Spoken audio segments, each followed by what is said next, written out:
ពីព្រេងនាយមានសត្វទន្សាយមួយដែលលបឿនរត់លឿនខ្លាំងណាស់វាមានអារម្មណ៍ថាខ្លួនឯងលឿនជាងគេសត្វទាំងអស់ហើយតែងតែអួតអាងពីសមត្ថភាពរបស់ខ្លួនថ្ងៃមួយ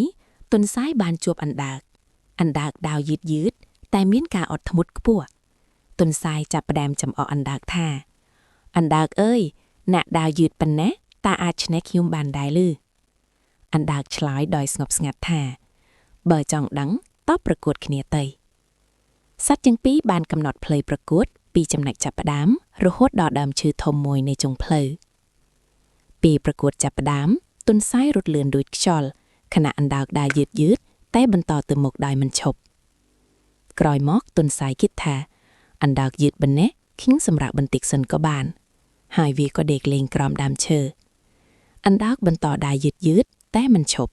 ទោះបីជាដើរយឺតក៏មិនបោះបង់ចិត្តឡើយចុងក្រោយអណ្ដើកបានទៅដល់ទីបញ្ចប់មុនទន្សាយពេលទន្សាយភ្ញាក់ពីដំណេកវាប្រញាប់រត់ទៅមុខ